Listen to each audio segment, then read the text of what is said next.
Okay, going live here today on Sunday. Running late today as always, just because got a lot of stuff been going on. Just going to set up a few things. I'm going to talk about just a couple of things that I wanted us to throw out there. You know, I'm not a YouTuber. You know, I'm just a guy that likes to do video. And I found this whole live thing, and I really like it, and I have fun with it. And so that's pretty much what I'm doing, is just broadcasting some live video of my lawn, the progressions of it. I do a lot of research and a lot of studying on how to grow grass growing, and all that kind of stuff. And I'm working on getting my drone up in the air right now. That's what's going on here. So while I do that, should just take a second here. But so, you know, I do lots of research, lots of studying. I watch lots of videos. I watch a lot of YouTube and that sort of stuff.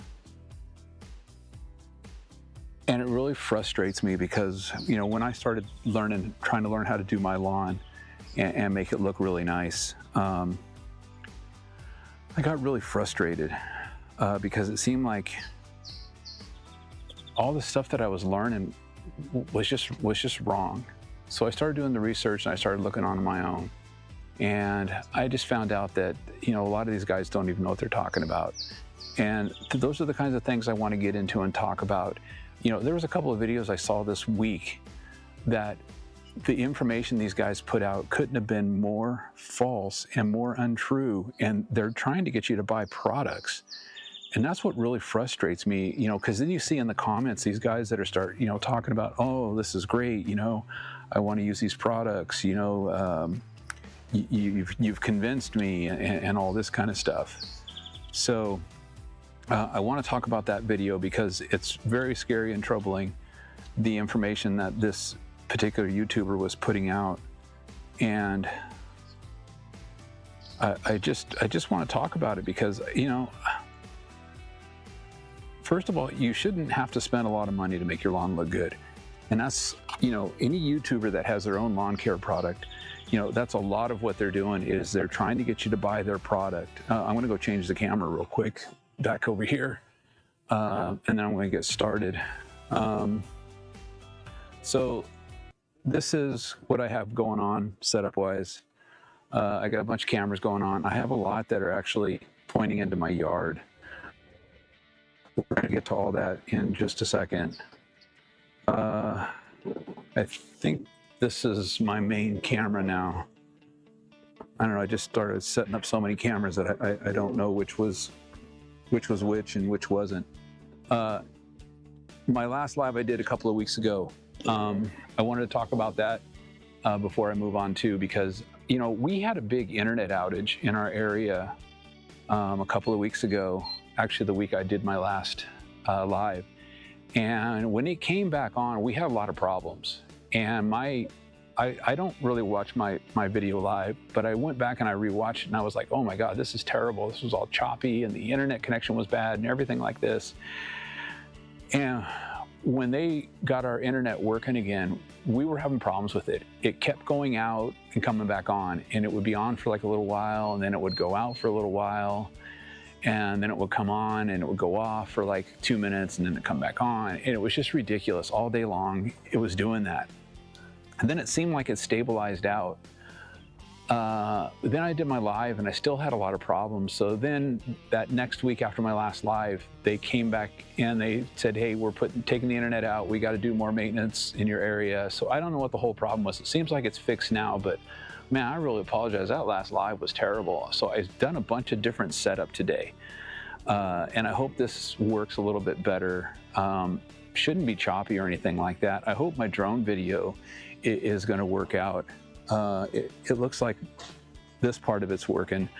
So I have a bunch of cameras going today, and I'm going to talk about a couple of just really important things to get out of the way, and then I'm just going to do a quick mow. I'm going to mow the putting green, and I'm going to mow the Kentucky bluegrass. a lot of what I'm doing is I'm just trying to show the progression, how I progress my yard through the season. I have a video, now that I think about it, I don't think I linked it. I was gonna play it. I can go hook it up though real quick when I change the cutting height. It's just a real quick video. I was gonna put it on while I change the cutting height. I can put that in. It's gonna show a lot of just background from January, of what my yard looked like in January and how it's progressed to right now, the last 5 months. I think it's a pretty good progression, but I also, think it's a good learning tool for a lot of people to learn, hey, don't panic, don't worry. You can do damage to your lawn and you can recover from it and get it looking good. Now, is my lawn looking great right now? No, it's definitely not looking, it's mediocre at best right now. I've had a lot of projects and things I've been doing in other people's yards that has been taking up a lot of my time, and because of that my yard has suffered, and that's kind of what I'm going to talk about. I'll just move this camera out here so you can kind of see what's going on while I'm moving some stuff and doing some things. Sun's out, everybody's out. So first we have over here, this is my side yard, and it's filled with weeds, all back here in the side yard. I have weeds growing like out of control right now. And my neighbor Mark, he tries to keep his weeds looking good. But this is what's going on with my side yard. This is all weeds. It's terrible. I mean, so this is kind of part of what I'm going to do for the next couple of weeks, is I'm just going to kind of show some progression here. Look at this over here. So this is under some bird feeders, and so seed and stuff like that falls out. But I'm going to turn this camera around now and get it on the putting green. Like I said, everything I'm hoping is going to be a lot more stable in this live. And if it's not, I apologize.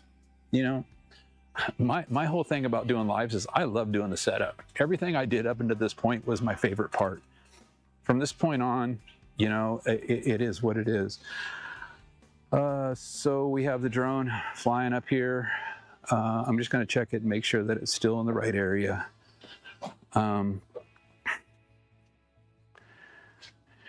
Yeah, I really meant to get out here a lot earlier, but I didn't. People came over, people were talking to me, people, were, it is what it is.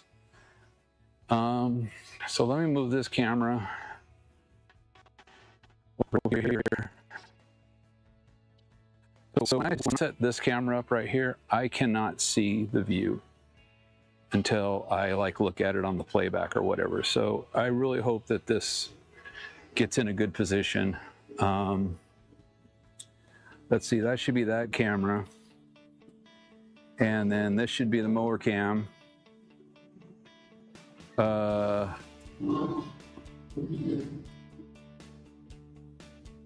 man, I just realized I have two drones on here, so now I don't know which is which. I don't know how that happened. I'm gonna turn the mower on, I'm gonna let it warm up real quick, and I'm gonna check this.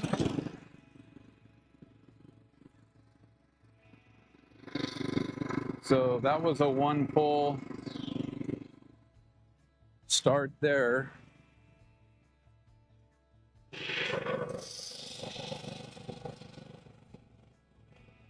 Yeah, so just checking my playback right now, waiting for this.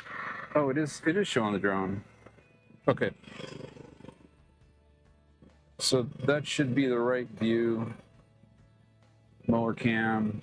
Sorry, this playback is on delay, 20 seconds. So everything up until this point, I haven't been able to. Yeah, okay. So that is the drone. Okay. I have two drone things going on my switcher here.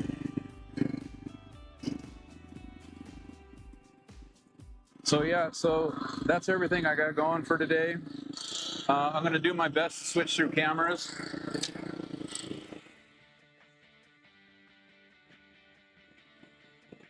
And I have my mic set up on a different camera today as well. Because part of the choppiness of my video on some of the last videos or lives has been to do with the camera setting. So let's see.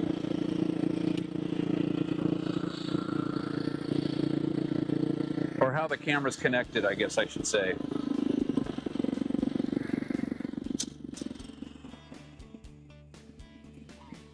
So here's one of the things I wanted to talk about right off the top. You know, I'm just going to call out the YouTube channel. It's Yardbruh. You know, I used to really like him. I've actually met him. He lives in my local area, and you know, I've been on his channel before, and I didn't know, you know, how much he didn't really know. I thought he knew a lot. He does great videos, and you know, I really don't care. If you like Yardbruh, you like Yardbruh. But you know what? I don't think any of his viewers is going to watch my channel, and I'm pretty sure he is never going to see my channel. And I don't really care, because you know, fact is fact. And this freaking guy started talking about and doing this whole thing on one of his products. You know, it's basically an iron product. You know, but he's talking about it. It's iron, manganese, and nitrogen. And he talks about using this and how it gives you instantaneous greening results. And, you know, I'm just going to say right now, you use any liquid iron product and spray it on your lawn, any liquid, any spray-on foliar application of iron, anything will make your yard instantly turn green. And it's just a fact. There's no trick to it. There's no anything to it. There's no secret. And this is what really drives me nuts about, you know, Neighbors Envy is kind of the same way too. I mean, I like Jesse. I think he's a good guy. He does give out a lot of good information, but you don't need his product either to make your lawn look green. Iron is going to do it. I've been showing neighbors and people like that in my neighborhood, you know, how you can instantly get your lawn green for like a party or something like that. You can just use straight iron.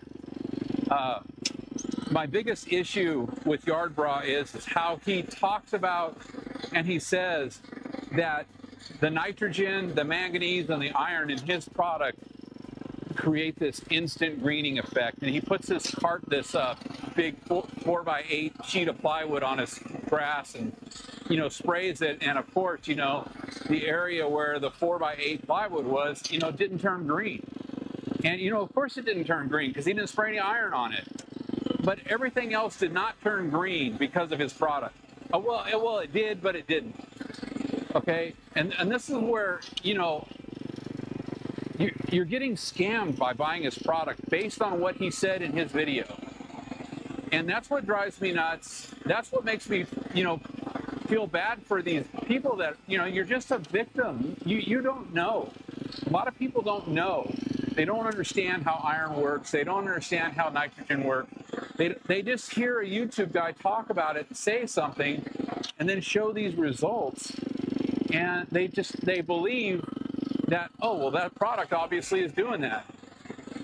So, of course, you put any liquid iron product on your lawn, and you're, sorry, I'm talking and I'm not changing cameras. Your lawn is going to look great, okay? And it's going to turn green almost instantly. But you know what? It's not really turning green. And that's where, you know, the science comes in. You know, iron is not turning your yard instantly green. Most of what's happening is the oxidation of the iron on the blade, causing it to be stained and change colors. Okay, so if you've ever sprayed iron before on your lawn, let's see. That's not the right one. Let's see that one. So if you've ever sprayed iron on your lawn and you got it on your concrete, of course, what happens? Your concrete turns red, rust, whatever. And that's just oxidation of iron. But that's basically the same thing that's happening on your grass when you spray this product.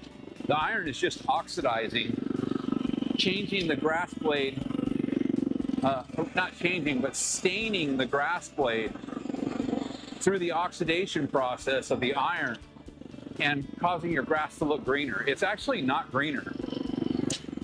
It's actually more of, I don't know, if you've ever oversprayed iron before on your lawn, you can get a black, it will look black on your lawn. And on my putting green, that happens a lot because, my putting green, it doesn't take much iron to put on it for you to get some blackness in like some of the lines and stuff like that. Because what ends up happening is, the wheel marks, the tire marks, they, create a little indentation because, my putting green is pretty soft. It feels great. But it's not so soft that when you step on it, you sink into it. But it's like walking on carpet. It's really great. But anyways, so when I overspray iron on my putting green, it turns black. And I'm going to probably do that one time just to show that effect of how you can do that. But my main point of what Yardbra is trying to do is he's trying to sell you a product. I don't know, I think his product is like $50 or $60 for a bottle, and you use like, I don't even know what the rate, like 8 ounces per 1,000 square feet or 6 ounces. I really don't know. Whatever it is, it doesn't matter. It's more than you need to spray. I've talked before about this.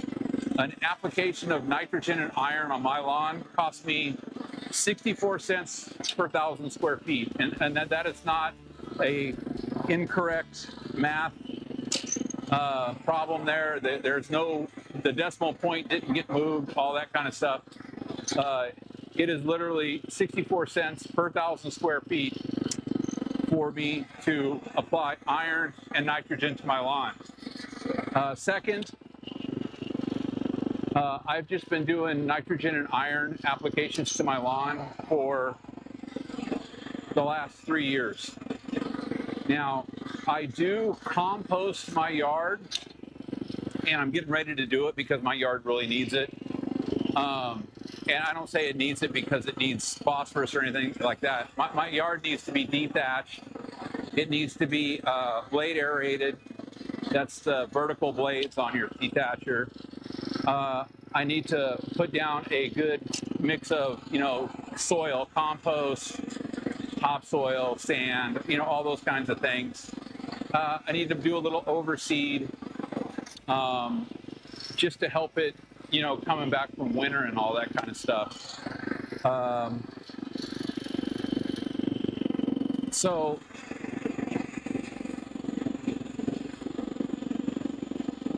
this is just kind of where I come from on doing my live videos. I really just kind of talk about, things I see on YouTube, what people are talking about, and how a lot of these really big YouTube channels, they really, I'm not going to say everything they say is a bunch of BS, but when they're selling their products, there could be good information, there could be bad information. I saw another guy, he's a newer YouTube channel. I actually had a conversation with him. Somebody sent me a link to his video, and he's doing a nitrogen comparison of urea and ammonium sulfate. And when this guy sent me this link to watch this video, I was like, well, I don't know what the point of that comparison is. Nitrogen is nitrogen. If you apply it right, you apply it properly, you're going to get great results from it. If you apply it incorrectly, you're going to get bad results. And if you don't know how to apply it and you misapply it, you're going to have a mess on your hands. So that's where, I don't know. I just thought it was a really weird comparison to be doing urea to ammonium sulfate. And, you know, there's reasons why you would use urea. There's reasons why you would use ammonium sulfate. I don't use ammonium sulfate. Ammonium sulfate is going to kill your pH in your soil very quick. Well, not very quick, but more rapidly than urea. Urea is going to kill the pH in your soil too, somewhat. But if you're doing liquid applications, you're melting it down. Like I melt down my urea into a sprayer, and I spray my urea on my lawns, because my lawns are too short to be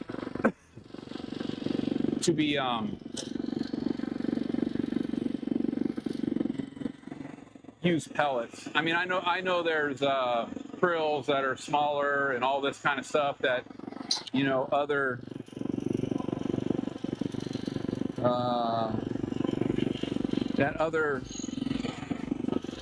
that manufacturers make and stuff like that. Sorry.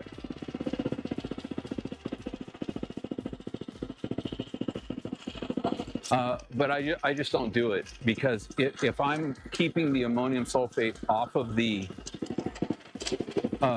soil, the ammonium sulfate or the urea off the soil, then I'm not affecting the pH of the soil, because it's getting absorbed through the leaves, through the blades.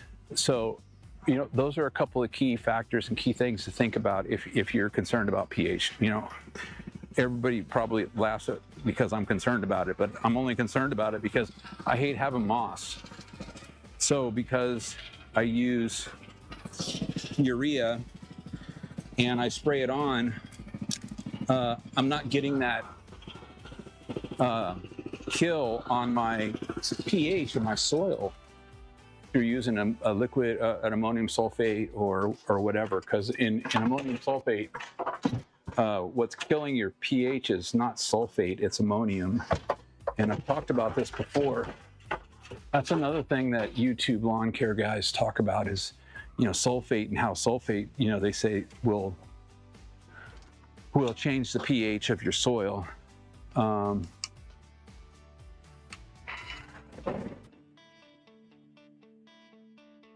Sorry, I'm just blowing off my blower here real quick.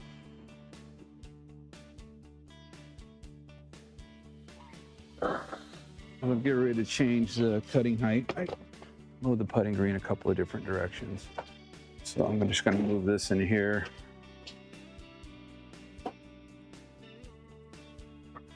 Let's see, so I think that this is the forward camera.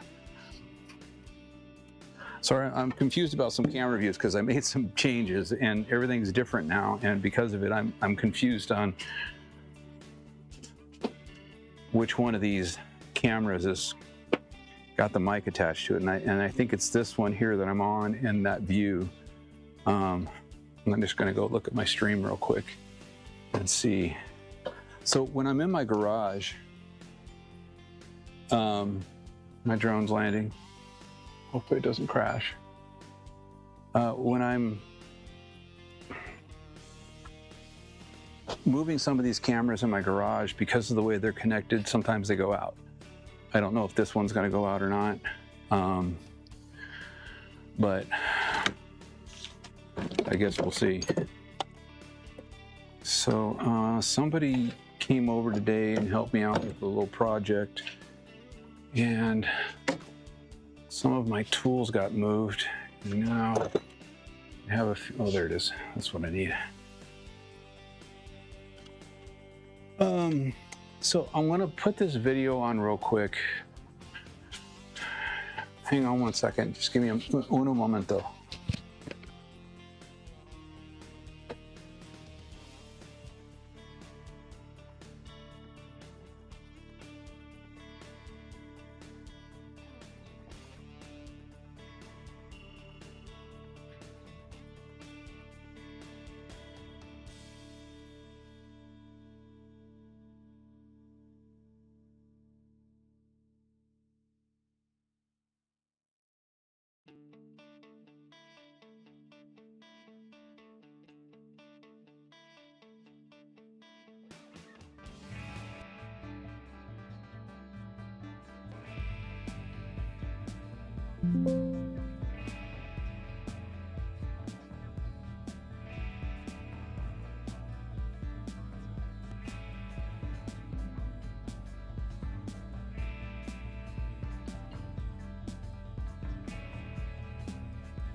All right, there's gonna be some talking in some of this video, so I'm not gonna talk while I'm doing this.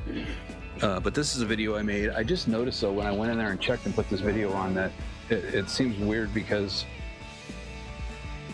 like everything was frozen, but on my stream that I have going here, nothing was frozen, so I'm not quite sure what was going on there, what was happening. So it says it's going. Says the stream's working great.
I had a few requests to do an update on my Bermuda project here. This is just a really small patch of grass, maybe 12 by 12, 144 square feet. This is the beginning of the second season on this. I planted it in November, 2 Novembers ago, whatever that was. What is that, 24? And I did plugs. And last year it filled in pretty well. This year it's coming in good. Right now it's mowed at 6 millimeters. I just mowed it 2 days ago. And then I'm just gonna point out this right here. So all this edge right here, in my first update I did of the season, when I basically scalped it in March, and I went up and down and side to side. And when I did that, this whole bottom row here got scalped all the way down to the dirt. And it's starting to fill in now pretty well. You know, our temperatures are still really mild. Just a couple of days ago, we had a good storm come in, and temperatures were, in the mid 40s to the high 50s. Tomorrow, we're going to be same thing. Have another little storm coming in. Not much of a storm, but just a little bit. And so the temperatures are going to drop again tomorrow. So this is Tahoma 31. And this is what it's looking like right now. The back area back here is pretty well shaded.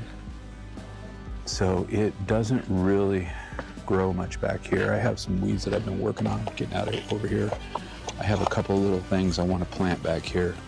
This will probably fill in a little bit as the sun continues to come towards it, from here to here. This fence basically shades this whole area, and it just gets no sun. So I think it's looking really good so far.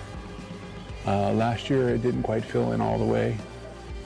I don't think the back area is ever going to fill in. I'm actually going to probably plant some different grass seeds, some shade grass seed back here, just to fill that area in. And then I've been pretty good at maintaining the line here between my Kentucky bluegrass, although it's not edged right now. But I've maintained the line, trying to keep it from crossing over. Kentucky bluegrass on this side here, and the Tahoma 31 over here.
Okay, so I just got done with everything I needed to do while this video's playing.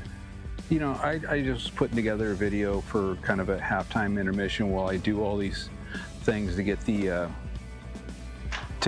second part of the mow done. I've already got the cut height changed. That came out really good.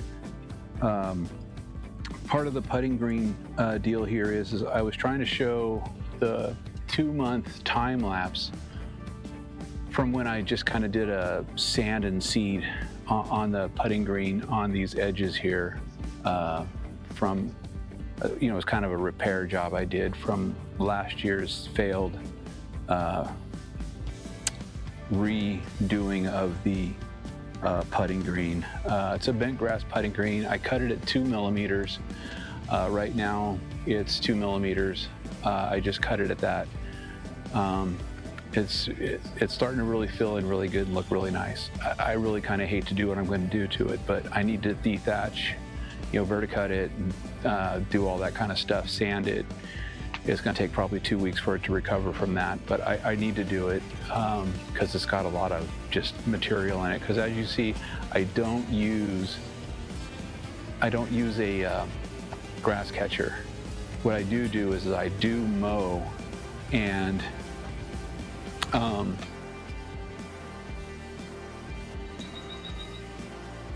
suck up the grass blades. Sorry, I was just try to gather my thoughts there. So I'm going to move this camera back out on the street here, and I'm just going to go ahead and get mowing. I think this video is pretty much done. And like I said, I was just trying to show kind of the progression my yard's gone through this year. I don't adjust any of my cameras. I don't do any of the camera BS that a lot of people do to make their grass look greener. I know how green my grass is. I really don't care.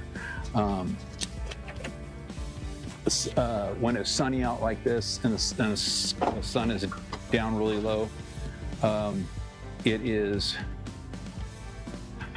really hard to get a read on exactly, how good everything's looking.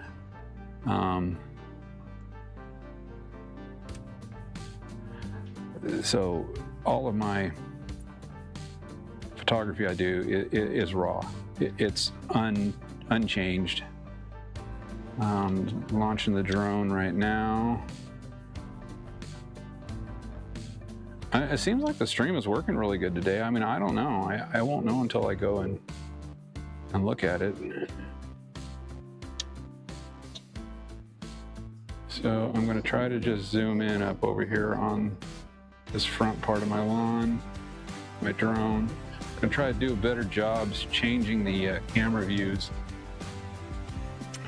And I put the putting green mowing on just because, I've never really had a good live go with the putting green. So, because I know with the live and all that, everything gets a little choppy. You can never, I don't think you can ever do like a perfect live that's not 100% in a studio or in an office or in a controlled environment. Everything I'm using is moving, shaking, doing something, and it's hard to control all of that. So I'm just mowing my front yard today. I wanted to do my back, but because it's so late, I was smoking a pork butt today. I started it last night, and it's getting pretty close to dinner time for us. I don't know what time you eat at your house, but we eat pretty early on the weekends.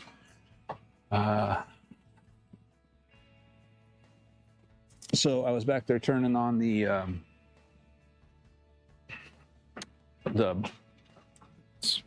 Pit Boss, because I'm going to roast some corn on it or cook some corn on the Pit Boss. Just crank it up to 500 degrees, and I cook it for 5 minutes aside with the husk on, and it ends up turning out pretty good. I don't know what kind of corn we got this year. I don't open it, so I don't know. Let's see. I think that's the cam right here in the front.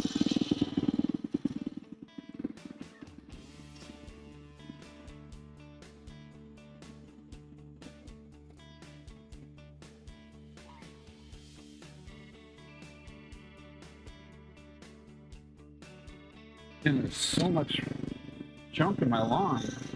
We had a couple of storms come through, and so there was a lot of debris around, like the backyard. Although I raked it and mowed it earlier with a rotary mower to suck up all the little, I don't know if you've ever had a pine tree or, other than the pine cones, you get these, I don't even know what they're called. They're little like squishy. They look like a really small peanut or an oversized sunflower seed, but they're brown and fuzzy and whatever. But yeah, they start falling all over the place.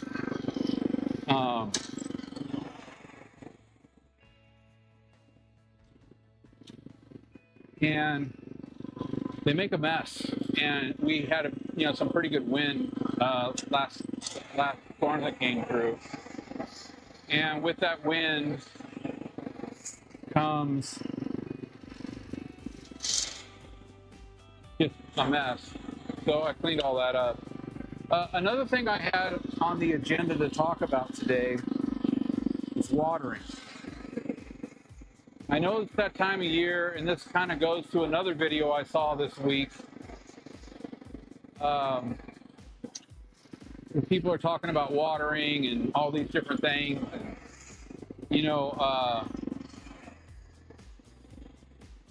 a lot of what you hear in the lawn care YouTube world is, oh, you got to water your lawn deep and infrequent. You got to get those roots to grow deep. Search for water. I feel bad for a lot of these. I mean, I'm in Western Washington, so I don't really have. I mean, it's not that I don't have a water issue. It's that we don't have the heat issue out here. Oh, I screwed up already. We don't have the heat issue out here, so we don't have all these issues that a lot of people talk about on the east, and whether it's humidity and heat and all this kind of stuff.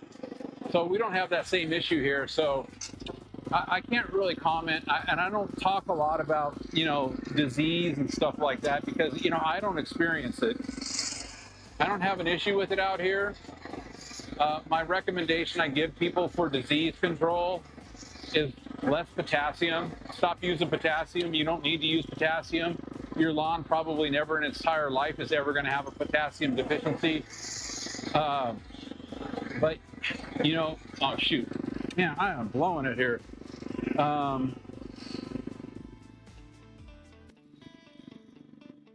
me fix this. Overuse of or over application of potassium is a very high likelihood you're going to increase your disease risk. It's just proven in research. And that was another thing I was going to do today that I started doing when I'm going to talk about watering and why deep and infrequent watering is not superior, and it's actually the only grass that probably in the research, and I'm talking I've listened to turfgrass epistemology. He talked about a bunch of different research papers on watering and the effects of it. And whether you like this Travis Shaddix and what he does or not, the reality is he's a soil scientist, and he goes over research papers, and he goes over them not to be this high and mighty person and saying, this is this and this is because I say so. He goes over these papers and things like that to learn. And that's actually what happened, because he was under the belief as a researcher, all his research time and studies and things that he did, that deep and infrequent was the, I don't know what the word is, but the best method for turfgrass. And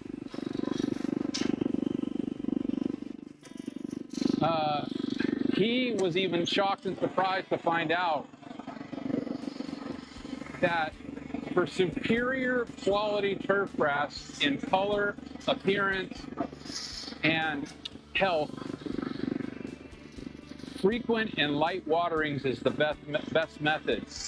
I meant to put together the research names, the research papers, just a few of them, because I looked up a couple of them, and I've talked about this before.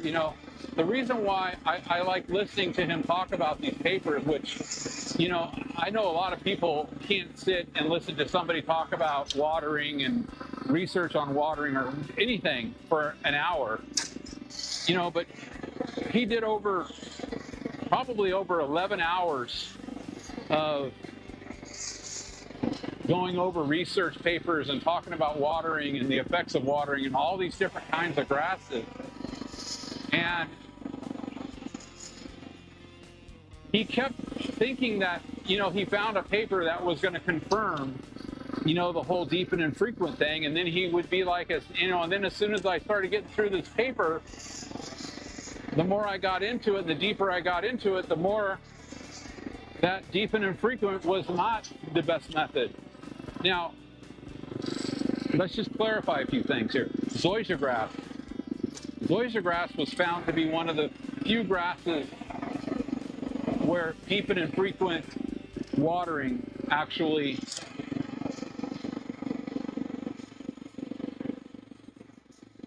gave better outcomes, appearance, root growth, all that kind of stuff. But here's the reality. A lot of people talk about root growth and all these products and doing all these things for root growth and things like that. But, you know, there's no real, man, I got to search for the right word to use here. And I'm not going to use the right word. I know I'm not, because there's a better word to use. But there's not really any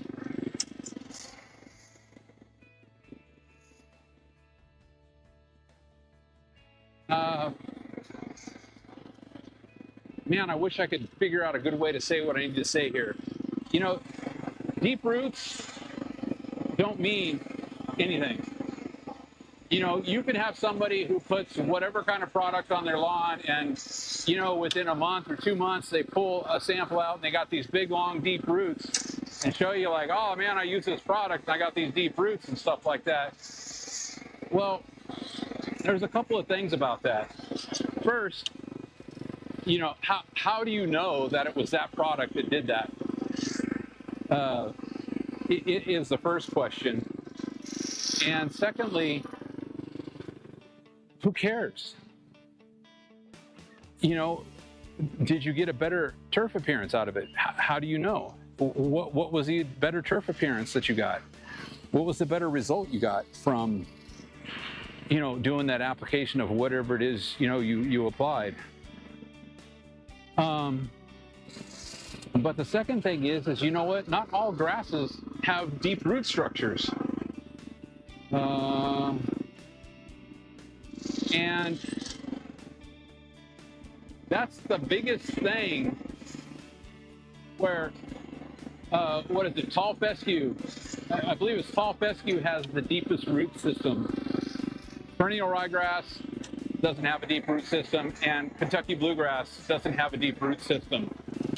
I don't know a whole heck of a lot about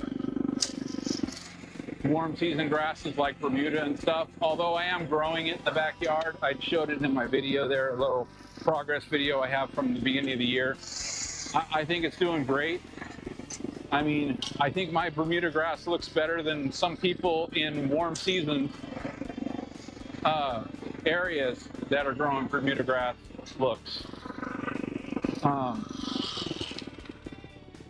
But the real reality is, you know, when I water my lawn, I don't water my lawn for 15 minutes, 10 minutes at a time, you know, whatever. I do very short waterings. Sorry, Mike. I'm just trying to move these cameras here for the back part of my yard, and then I'm just going to be done. I don't think I can move this camera back any further either. I think it's about where it is where it is.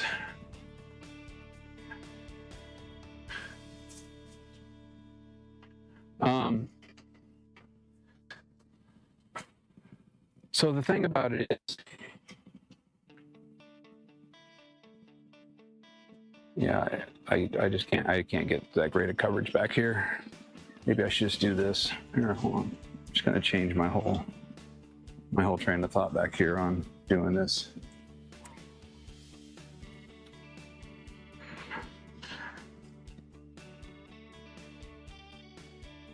I should have thought about this earlier. I'll just do that. But I guess trying to get back to what I was saying about deep and infrequent and frequent and light. You know, I water, when it's really hot, I water twice a day. And for just 2 or 3 minutes. And that's a great method of watering, especially when it's really, really hot. You know, golf courses use that process called syringing. And that's basically what you're doing when you are mowing. Sorry, I'm just moving things around. Just gonna move the drone now. You can't even really see anything with the drone, but I'm just gonna go ahead and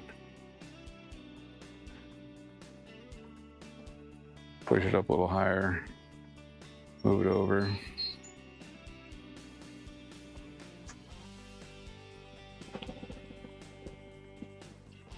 So when you're going through a major heat battle, especially if you're like doing a Kentucky bluegrass or a perennial ryegrass, or something like that. Sorry, that was probably the wrong drone. You're probably better off watering frequently and light. And I'm talking like split up your watering time. If you do 20 minutes per cycle every, whatever, 2 days or something, you know, split it down to a couple of minutes twice a day. And I'm not talking twice a day like, you know, in the morning and at 8 o'clock at night. I'm talking like twice a day, early in the morning and mid-afternoon. You know, the hottest parts of the day. That's what I do for my yard, and that's what golf courses do. I don't know if you've ever seen. There's a video where they talk about how they grow the bend grass putting greens at Augusta. I don't know if you've ever seen these big, elaborate, you know, ducts and tunnel ways to get air and cool the ground down, moisture and all that. All that stuff. Sorry. Can't decide which camera to put it on. You know, because bend grass is one of the best putting green grasses, but in hot, humid areas, it's not easy to maintain. So they have to do all these things to maintain the bent grass so that it grows.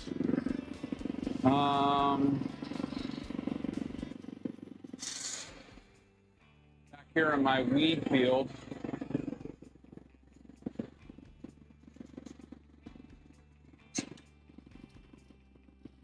so the big thing about the point I'm trying to make is that the thought of the deep and infrequent waterings is really an old research done. I'm talking like, I believe it was done in the 40s, maybe it was the 50s, but it was a long time ago. And it's not because it was a long time ago that it's wrong or outdated. It's just there's been more research done on it to determine if it's really worth doing or not. And while you'll get great outcomes no matter what you do, depending upon your grass type, where you live, what you're trying to grow, you may want to go deep and infrequent. It may be the better way to maintain your lawn and prevent heat stress. You know, adding potassium is not going to prevent heat stress. Having potassium available will help protect from heat stress, but if you're in heat stress and you want to add potassium to try to think you're going to fix it or help it, once you're in heat stress, it's too late. Adding potassium, it's not going to do anything. And this is just where I kind of come back to the whole thing about YouTube lawn care channels and just the stuff that they say that is just so wrong and inaccurate. You know, I could get into the whole thing on potassium and heat stress, but the basic bottom line is yes, the plant is looking for potassium to create certain enzymes, but adding more of the potassium, it isn't going to fix anything, isn't going to help anything. You have to understand the method, the ways that the plant uptakes nitrogen, phosphorus, and potassium. I've talked about that before, but you have to understand the way that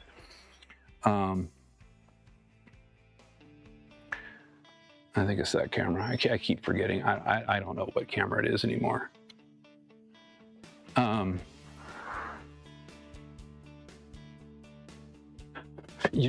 Just understanding the plant and how it works and how it takes up nutrients and all that sort of stuff is very important to understanding why adding phosphorus and potassium is a waste of your time. You know, if you have a genuine deficiency in those nutrients, then of course it's not a waste of time. But for a homeowner, home lawn, to ever have to need to add phosphorus or potassium, it's almost zero. I can't say zero, but you know, in lower CEC soils, you could have the potential for deficiencies. I've talked about CEC and you know how it's important. What makes it important to know just in taking care of your lawn. Let's see. I think this camera's just pointing down too much. So the drone's getting ready to land. It's probably going to land on the house. Oh, it didn't.